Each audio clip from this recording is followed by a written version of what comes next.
Well, hello everyone, and good morning. I'm Batlle, and I'll be moderating today's talk.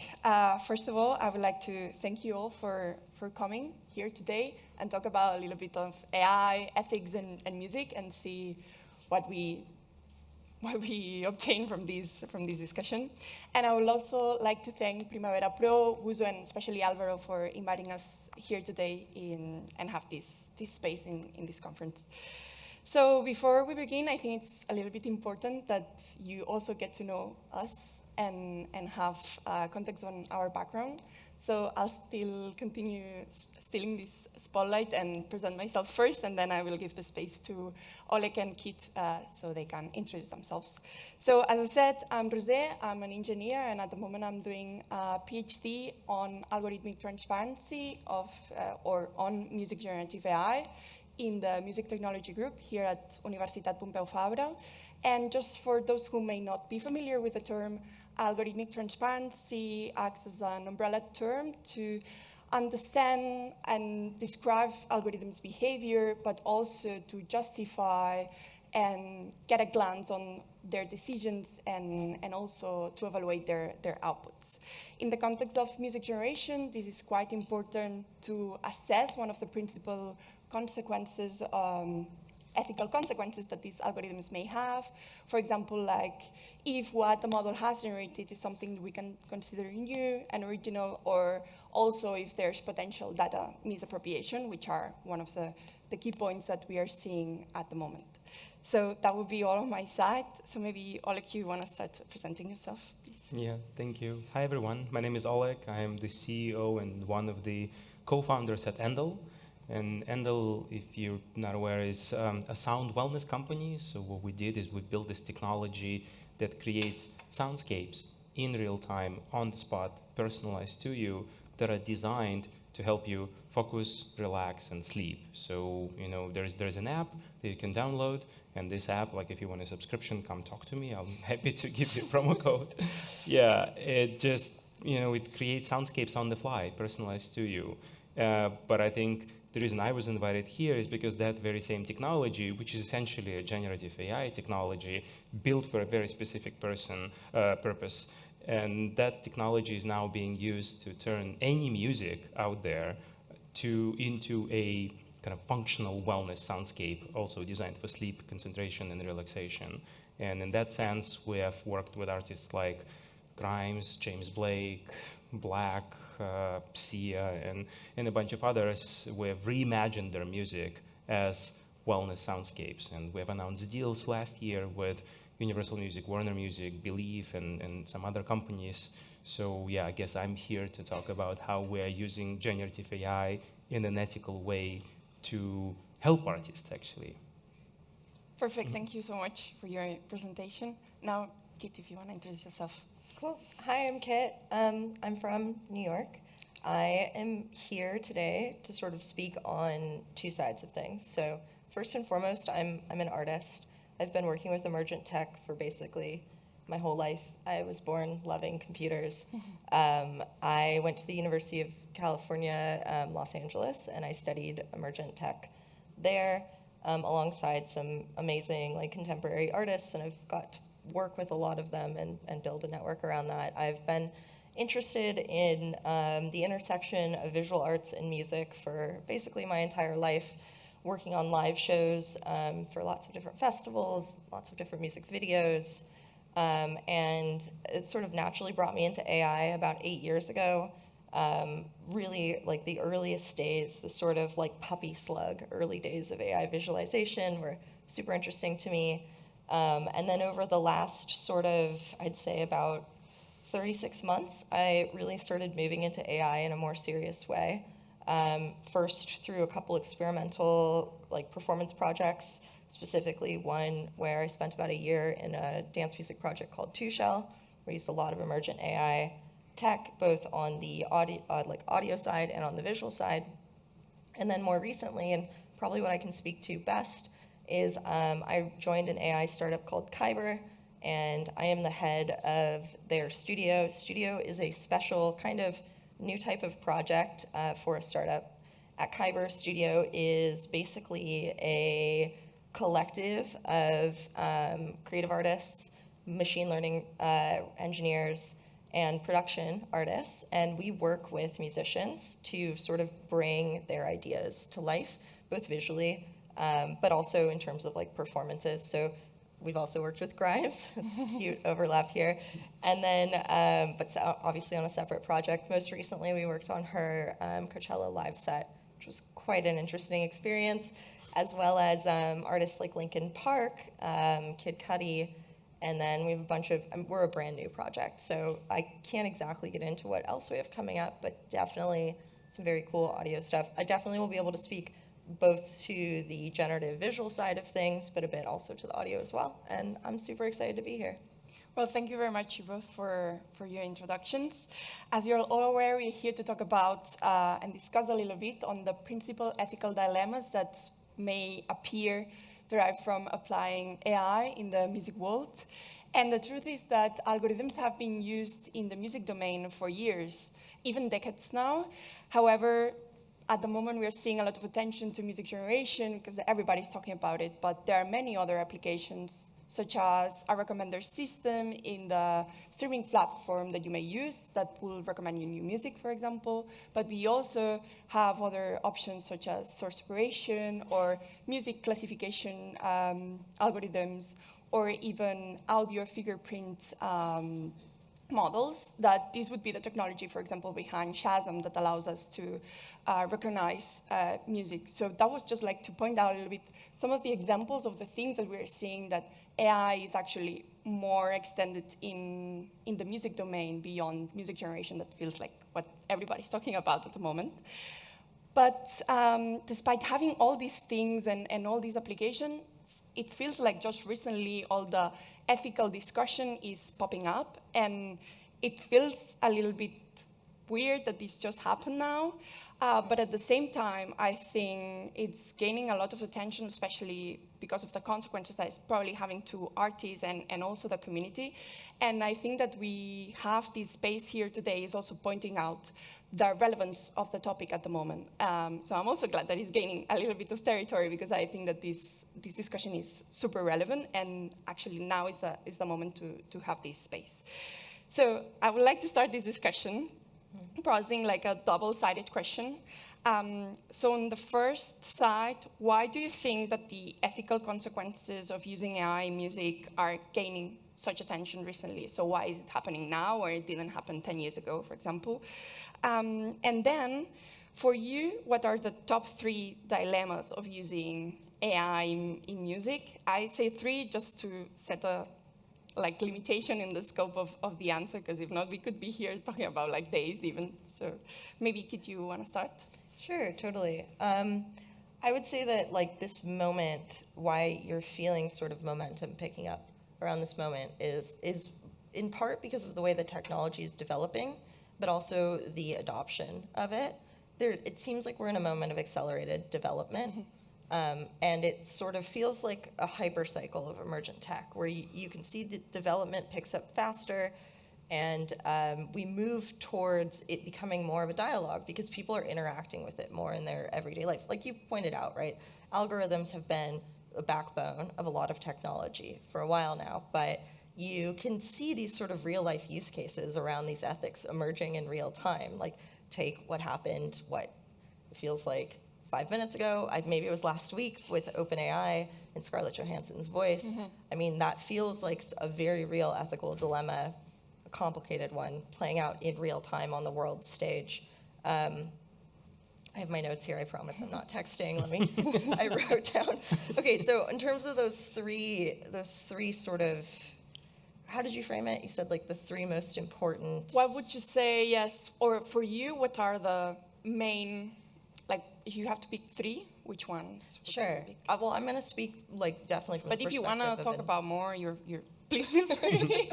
Well, How many dilemmas? Yeah, I mean, God, picking 3. There's a lot, right? It's a very complicated subject, and I think it actually serves us really well to just say at the top of this that like there isn't a right answer. Yeah. The most important thing you can do in a moment where the tech is evolving like this is to talk about it, is to have these discussions, and kind of goes into my top 3, right? Which is like advocacy is one of the biggest ones. Representation and advocacy for artists. I'm going to be here speaking on behalf of like from the artist perspective today, and I'd say that as this tech evolves very quickly, you want the sentiment in the world to shift from one of maybe fear, resistance, and confusion towards advocacy, towards representation. And then I'd say the other one is like something like ownership or agency, right? Like for me, what's most interesting about these tools is not like, the shiniest, fastest, highest compute possible output. It's what happens when you put them into the hands of really creative people and see what they can make. And I feel like that's where true progress and development comes from. And it's also one of the most interesting ways to tackle the ethical side of it too, right? Because it's like, once these tools return to the hands of creators, it's really like, it goes from it being a hypothetical discussion to something that's very tangible and real. I'm super curious what your take is too, Oleg. What do you think? Yeah. I mean, I think, and I absolutely agree, like the reason this is getting so much attention now is because of how this technology, has evolved over the past couple of years. Even we at Endel, we were talking about, well, we're still maybe, like last year we were saying, we're maybe like a few years before you can put a prompt and get a song that sounds legit. And we're here now. Yeah. Right? Like you can literally It's like everything exploded just yeah in 5 so minutes. even in how we just like we couldn't predict that this was going to develop so fast. And I think that's obviously why everyone's talking about it now, because the biggest kind of ethical implication, at least in my mind, is because you can use this technology to create music or a song in a style of a specific artist, and you can literally put words in their mouth. And this is what people are not comfortable with, right? Like you can be, okay, you can have Grimes say things that you wouldn't have said. You can have a song that would sound like Grimes, but it was actually not Grimes, and she's okay with that, right? Like, which is like kudos to her, but a lot of people are not. And that I think is the biggest kind of problem the conversation that is happening in the music industry right now. People are like still in this mode of, I didn't say this, I didn't write this song, and it sounds exactly like me. That is a very narrow problem, I think, but at the same time, it's so obvious, it's so in the nose, and everyone's like freaking out about this. Well, because nobody wants to be impersonized, right? Of course. It's still you want to be yourself, and you want to that your creations are recognized to you, and that nobody can steal that. And maybe just pointing out what you said about the artists, I feel that because everything exploded so fast, maybe they didn't have the space to be part of this explosion.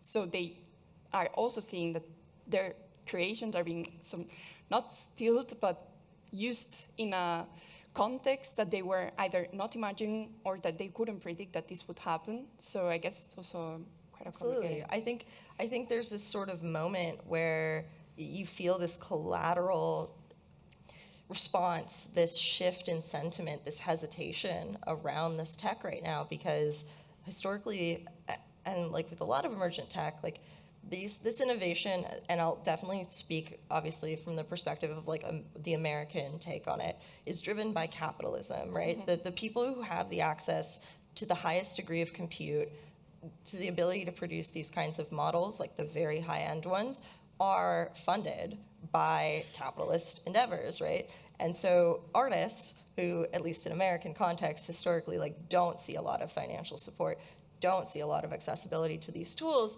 of course, this moment creates like a very complicated set of feelings. It also, I think, causes a lot of complicated sentiment around what craftsmanship looks like, what workflow looks like, what creating something even means. And then when you talk about like the ethical side of like literally being able to put words into someone else's mouth, you can almost philosophically slip into like some really crazy stuff about like, what is self? What does ownership even mean? What does the act of creation even mean? We're going into a space where like the most succinct way that I can say it is the future is going to be really weird. It's going to be really weird.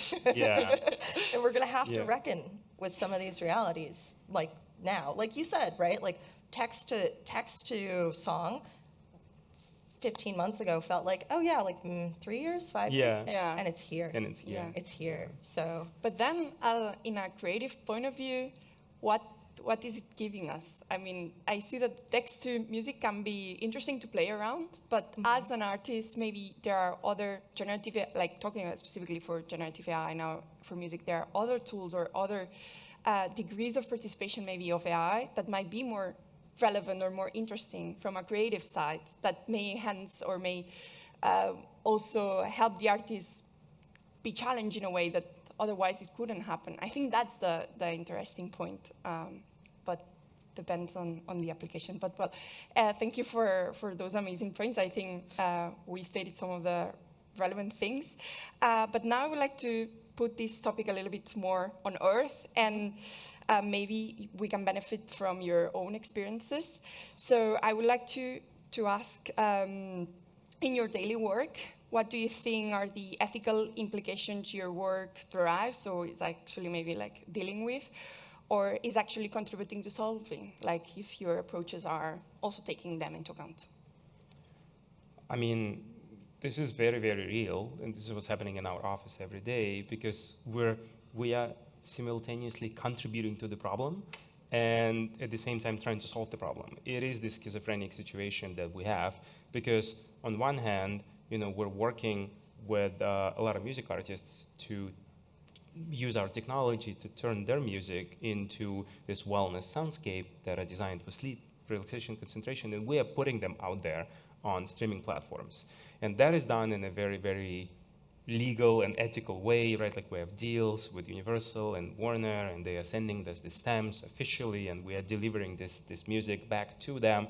So the artist obviously has all of the agency that they can possibly have in this situation.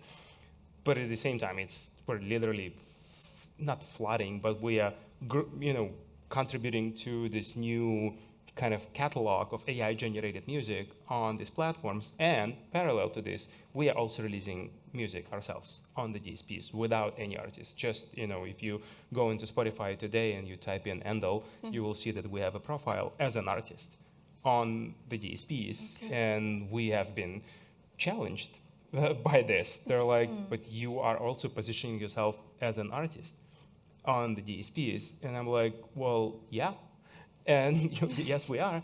And I know I spoke about this a lot, and I'm going to say this again. I think engineers are the new artists. I 100% believe that. And I think we're going to see an engineer going up on stage and getting a Grammy in, maybe next year, maybe the year after that. Like, I absolutely believe this. And I think, these people who are behind these algorithms, they're very, very rare people, right? Like it's really, really hard to find them, because you need someone who understands music theory and is a very talented engineer on the other side. And it's like, go find someone like this. It's hard, I can tell you. Yeah. So it's this constant dialogue that we're having with ourselves every day. So we're like, okay, like a contradiction, right? Yeah, here's a James Blake soundscape and here's an Endel soundscape, and they're all both going on the DSPs, and they're kind of competing with each other right now. So yeah, the tension is real. What's your perspective on that? So well said. I really resonate, by the way, with that engineer Grammy point. Though I also think that the idea of what an engineer is going to change quickly too. I'm so fascinated by like natural language programming, for example. Okay, but to answer your question, in my life, like in the work that I do, especially as part of studio, I think it's the same thing. And I think that's sort of the nature of being in an emergent space, right? Like this moment is one that can feel very overwhelming. It's moving very quickly, and you sort of have to reckon with yourself first. Like the first ethical baseline is like, am I gonna run towards it, or am I gonna run away from it? And I've decided that it scares me, but I'm gonna run towards it, because I'd rather pick up the sword and learn how to fight with it, maybe in a way to help other artists too, than let it come after me. And so it's funny, like when I really distill it, I'm like, does fear drive what I'm doing right now? And it's like, maybe a little bit, but it's also exciting. But I think it's this sort of balance working in it where you're like, it's a few things. It's like, I want to use these tools and I want to create amazing things with them. I want to change the sentiment, change the way people understand how these tools work. I want to help people see the craftsmanship and the workflow. It's not a 0-to-1 solution. It's not an instant fix, right? It's working with AI is more like sculpting than anything else, where you're actually in a dialogue with a machine trying to refine an output and trying to get to some agreed upon collaborative point.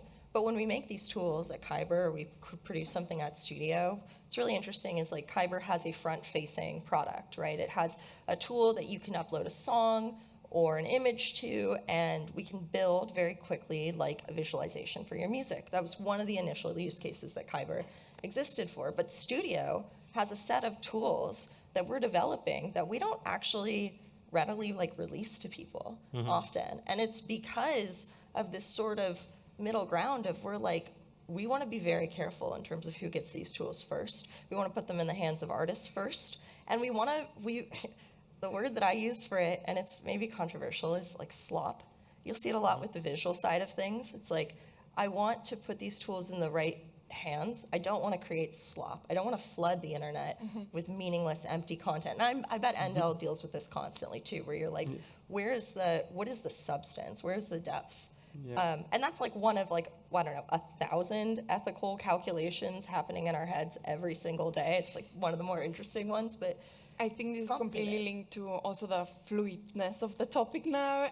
Everything feels so unstable and everything is changing. So at the same time, you're always on a contradiction or reevaluating what you think, what you're doing, what kind of strategy, even if you're trying to be the most ethical as possible, or you are really conscious of that, you're gonna be doing things wrong because there are so many things to take into account that we are seeing many people in the community on this, trying to find the correct balance, and it's quite hard. And with that, I want to jump to one of the probably more critical issues related to using AI in music, that is data. Here, I want to specify I'm referring to data as human music, which is usually protected by copyright or any intellectual property law or application. That these also may depend on the region you're based, and also the protections are changing. So it's also a really muddy area, I would say. Yeah. And I think it's also quite hard to not talk about it without legal perspective, but we also need to take it into account. So also trying to have it a little bit on earth. How do you think, how do you deal with this in your work, the use of data? And what would you say are best practices in terms of use the data with AI? So Kit, maybe you want to start now. Sure. The data training question is such a complicated one, and it's fair to say that there are I know it's hard. There are just no right answers right now, and that's the nature of being in this awkward growth spurt, right? And so you just do the best you can with the tools that you have immediately available to you. On the visual side of things at Kyber, we use open source tools. Does that atone for the sins? Maybe not necessarily. It's complicated, right? It's the sword. Again, it's like, do I run from the sword, or do I pick up the sword? Do I wield it and try and make something good from it? But what I like to think about when I think about data sources is I point to my contemporaries. And a friend of mine, somebody who I really admire, is Holly Herndon and Matt Dryhurst. Holly is an incredible musical artist. She just lives in Berlin right now. We went to school together, Matt and I, a long time ago. And they've created two really incredible tools that I've started to work with, and we're kind of exploring some projects to help amplify these. The first one's called Spawning. Spawning allows visual artists to opt out of being included in training data.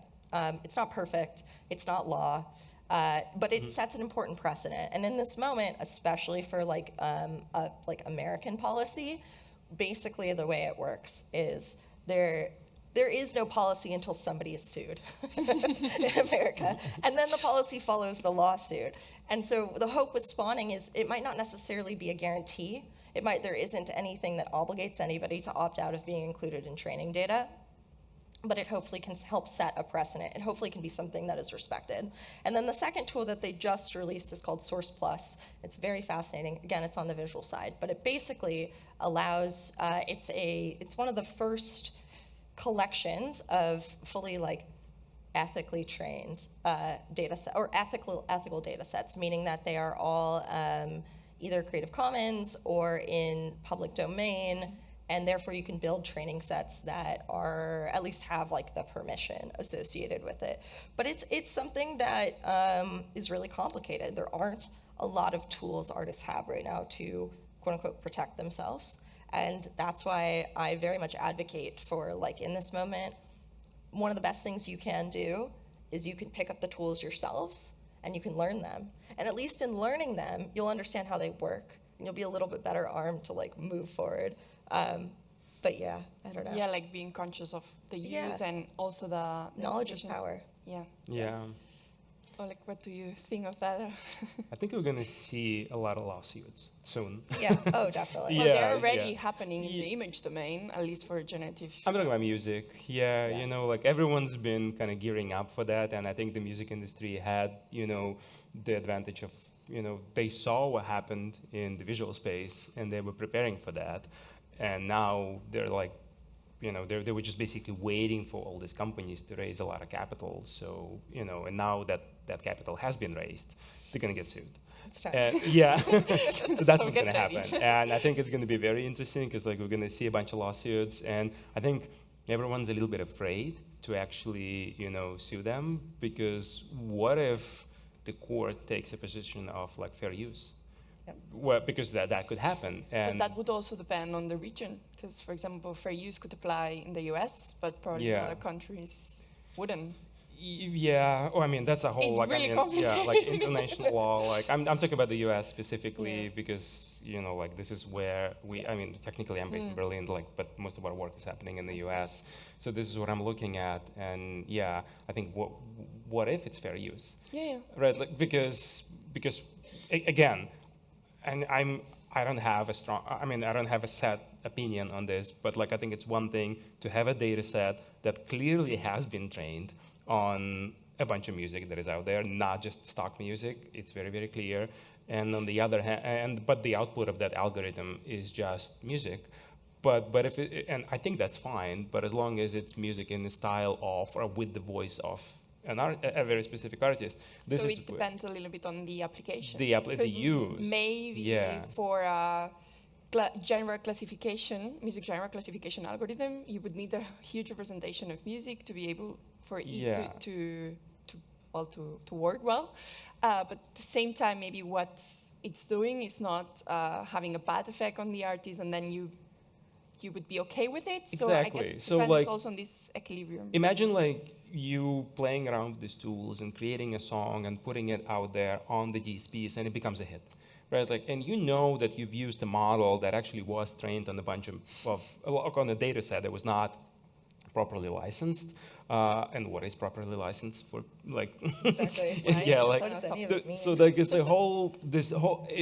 it gets weirder and weirder like the further you go down the rabbit hole, Yeah. and that song becomes a hit, but it's not necessarily like quoting or trying to copy a specific artist, right? Like, so like, is that wrong?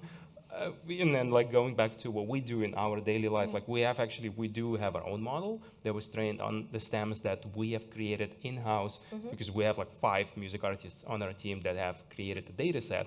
But again, we built it with a very, very specific purpose of creating music that is designed for a specific function, like what so-called functional sound or wellness music, right? Like, and we have that, but at the same time, we are also using open source models, right? And like, God knows what it was trained on. Like, I don't know. And Yeah. so, Well, and I like, can imagine. So yeah. So it's, I mean, like, it's very, very blurry, Yeah. to say the least. Or I do Yeah. think that one of the solutions in the future, though, I've been thinking about this a lot. I see in my mind's eye almost a new type of job forming. It's kind of what you're talking about, which is like data set creator. Like, I think Yeah. I think we're going to move into a world of bespoke data sets, like custom built data sets to train models Definitely, on that's as a solution to super some of these important. things. And I'm also, I mean, not to detract too much, but it's also very fascinating to see like what the major label take is on this sort of ethical thing too, because they are both simultaneously very curious, but also like, of course, don't want to be sued. Yeah, very protective. Yeah, and it's complicated. Yeah, because we used to have what is called content ID, right? Like that was built by Google for YouTube, and basically you upload a song, and then you upload a video, and if there is a song that is not properly licensed for that video, the algorithm would detect that and immediately take it down. Yeah. We don't have anything like that for AI music, and I know there is an attempt to build this. It's complicated. Can you do this really? Like, I don't know. Well, it's like, and then once you know how the model, like how the actual data training works on a model, and then what's produced from it, I think it's very easy to misunderstand and think like, oh, it saves a copy of the song it's trained on, and it's stealing that and producing an output inspired by that. But that's not really how it works. Not what Well, happens. part of this is actually because we don't know what the models are doing. Most of them have this black box perspective, and then it's like, well, I got this output, but I really don't know why. And here is where, well, all these transparency initiatives are actually like trying to give a little bit of insight here. But now that we talk about algorithms and models and all these kind of things, I would like to change a little bit the topic and talk about algorithmic bias. That is also one of the main challenges here, and I think it's rooted in any AI system. But depending on the data that the model has been trained on, or maybe because of the proper architecture of the model, it might be reproducing some bias. So this may lead to effects to underrepresentations of music genres, cultures, and on the counterpart being promoting a certain style or certain characteristics, which then goes to a homogenization of music, and maybe this is something that then we are missing out, or we are losing all this diversity that music has, and that's probably why we like it so much. So my question now would be, what do you think that are the main implications regarding algorithmic bias, especially for artists and underrepresented cultures and music genres? And then maybe more futuristic and with a more naive quote, do you think we will be able to reach bias-free algorithms? Maybe Oleg, you want to start now? I think the answer to the second question is definitely yes, and it's just a question of exactly what we train the models on.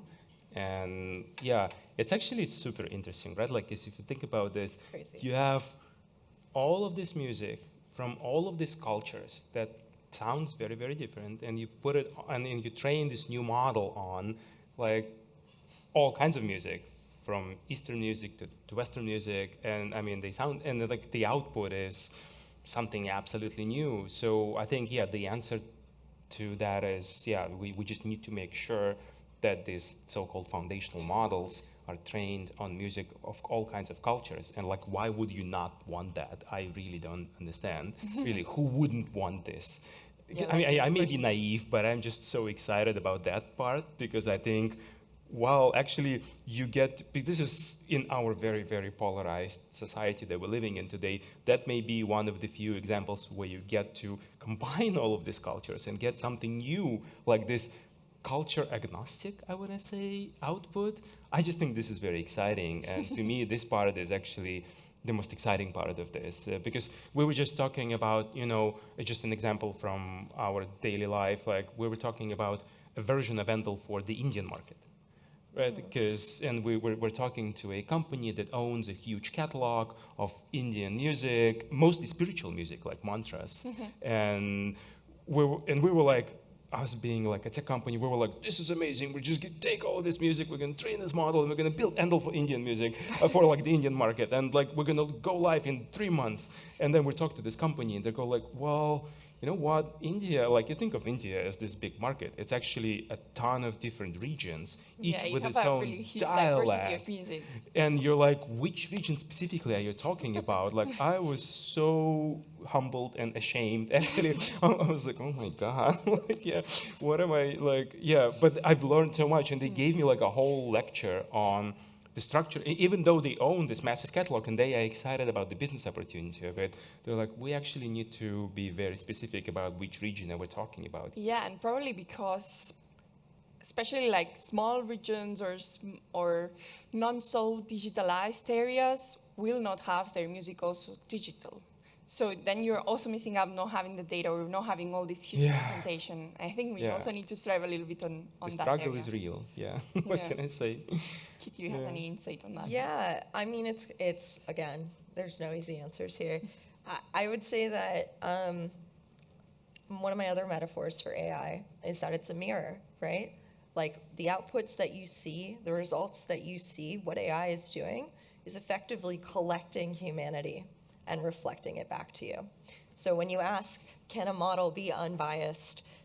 My question is, can humanity be unbiased? Can we move towards a place where, like, can we actually see the faults in the biases of these algorithms and recognize what it's reflecting about ourselves? And then can we be in dialogue with the development of this technology to become better and to build better models? When we talk about like that, we have to reconcile with who we are and then build something better. And it comes back to sort of the other ethical part of this, the training data. Like you said, we need to train on as many variations, as many varieties, every region possible. But that also means that we need to have ethical approaches. Like people need to be not only represented in the training data, but feel like some level of ownership or relationship to that training data. Yeah, they have to be included, I guess. They have to be included. And so then it comes back to my core thesis, like we need more artists working in AI. Yeah. We need more artists involved. Yeah. But I do believe it's possible. It's just, I think, like when I say it's going to get weird, I mean, it goes so much more beyond the tech because there's so much about humanity that we're going to have to be prepared to like reflect and deal with. And hopefully it makes us better. I mean, that's why I think we get involved, right? Is like the hope that it makes us better long term. So yeah, I think it is possible, but it's going to be tough. Yeah.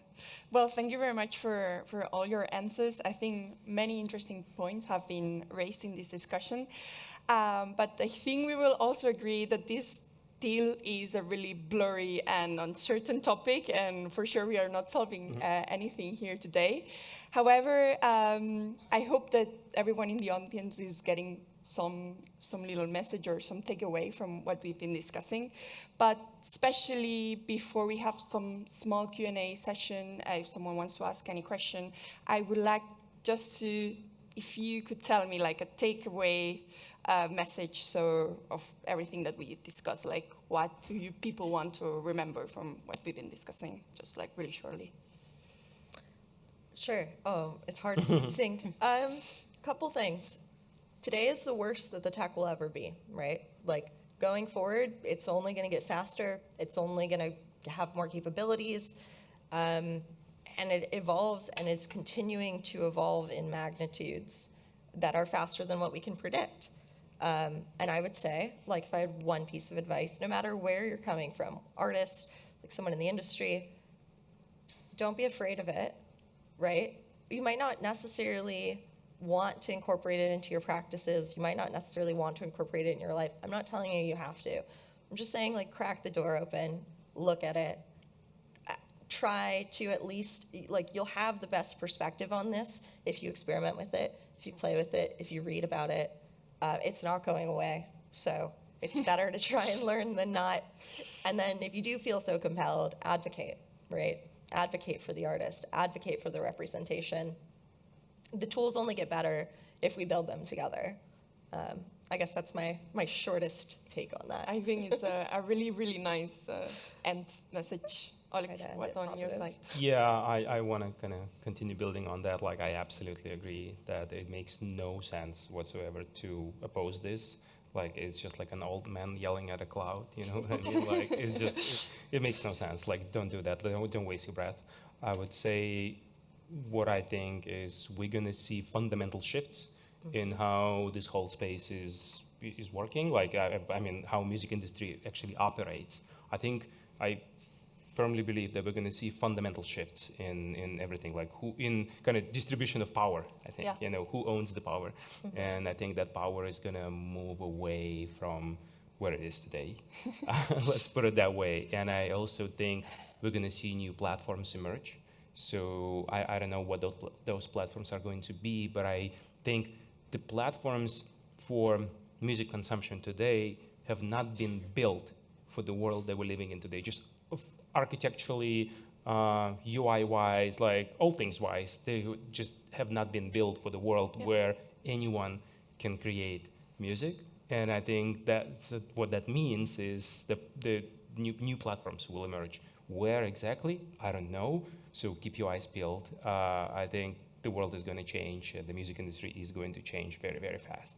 Definitely. We are in a revolution moment, probably like 20 years ago with all Yeah. this Napster explosion that changed a lot of things. I think with the AI, we are also seeing this change, and it's completely uncertain, I'd say. So great, thank you so much I think it was a really interesting talk. So now if we have any questions from the audience, I think we have plenty of time to discuss. See, there's someone here. Hi. So I agree that we shouldn't be afraid, even probably we really are, especially artists and musicians.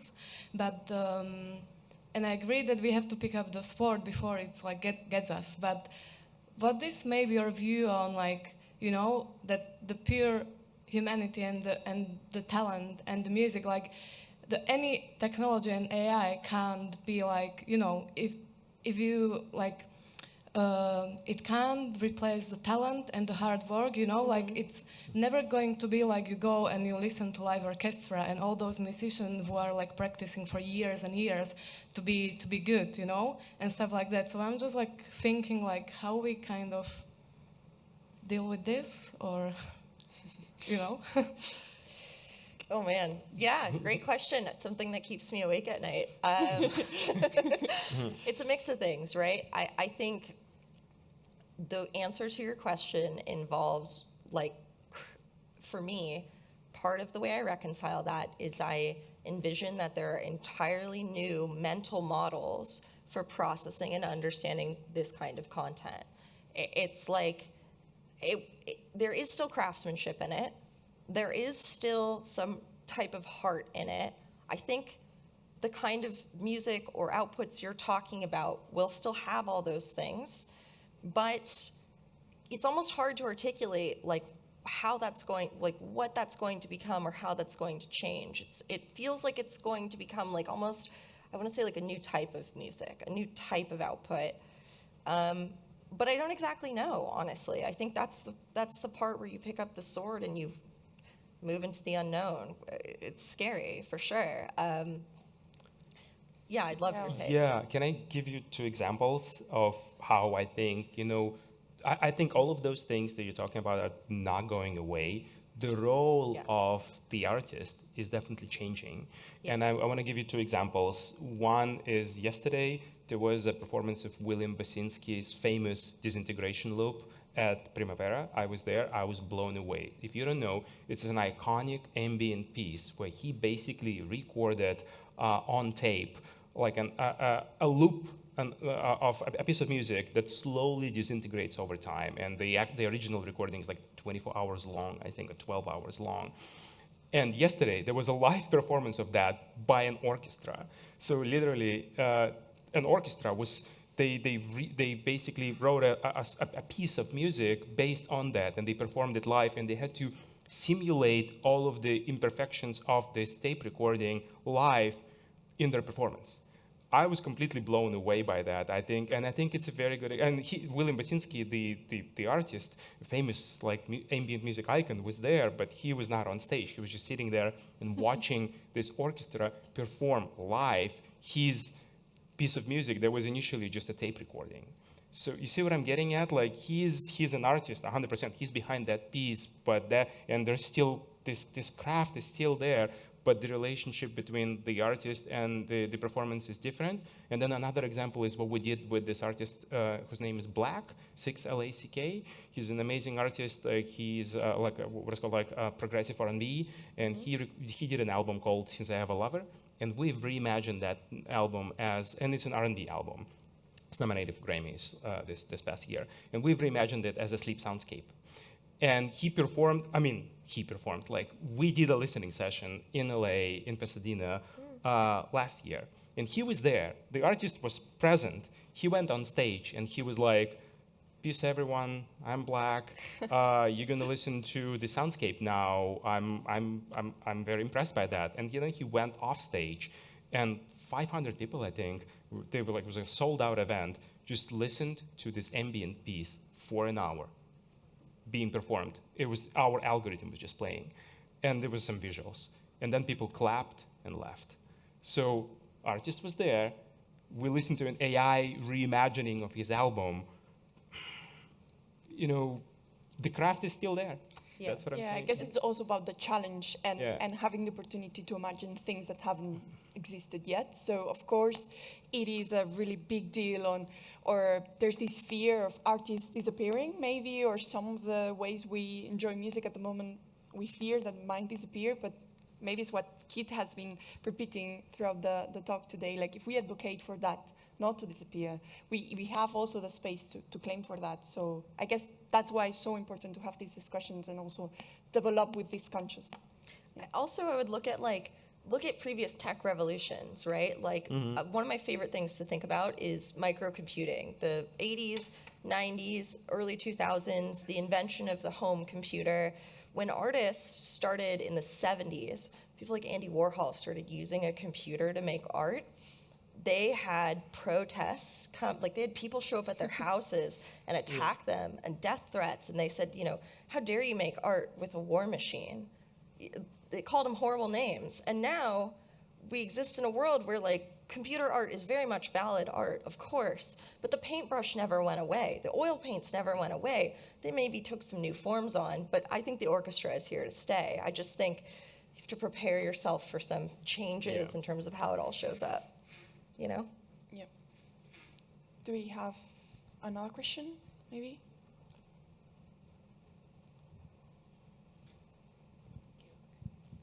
Hi guys, this has been amazing. Thank you so much. Really, really fascinating. So at the beginning, you guys kind of alluded to how part of the reason that this conversation is so prevalent is because average consumers are engaging with this technology in real time and like creating things and putting that out into the world. And I'm a researcher and I spend a lot of time looking at how consumers are engaging with this tech. And I think that that will inform a lot of the ethics conversation. So my question is, what do you think the average person actually wants out of this technology as it relates to music? Like, do they want to use music generators? Do they want to use artist vocal models? So, because we've talked a lot about like what artists want out of this, I'm curious what you think the average person wants. It's a good question. Yeah, it's a really interesting question. Super good question. You go first.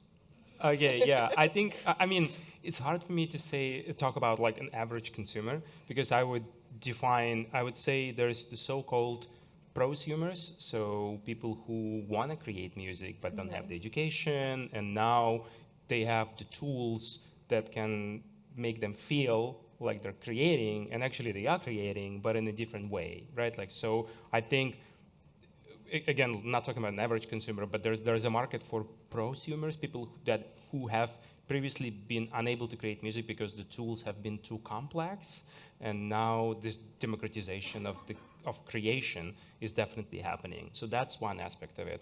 The other one is the so-called superfan. So fans who want to interact with their favorite artist's music and like do remixes, like to just play, twist it, mold it, tweak it, you know, like just play around with that. And that's another, and actually I think that's another revenue stream for artists. I think what Grimes did with her like voice model, and she was like, just here, take it, like play around with it. Like I want a piece of that revenue if you make a hit. If not, that's fine. Just, you know, go do what you want to do with it. So yeah, I would say there's two markets that are emerging and that are going to grow, is so-called, not even prosumers, but like just people who were previously, who felt that making music is too hard. And, you know, this is going to grow, and superfans playing with their favorite artist's music. Those two things are definitely where we see some growth. Yeah. Definitely. Fully agree. I also would say that the research that we're seeing and the consumer behaviors that we're seeing indicate that there, like any emergent tech, that there is an arc in terms of adoption and a need for sort of education. Makes it sound really boring in terms of what I'm saying, but there's like language, like literal language that needs to be developed to describe what these new mediums are, to describe what these behaviors are. We're sort of like I hate this startup phrase, but we're like building the plane as we fly it. Very much like the tech is evolving. It's becoming almost immediately accessible to consumers faster than ever before.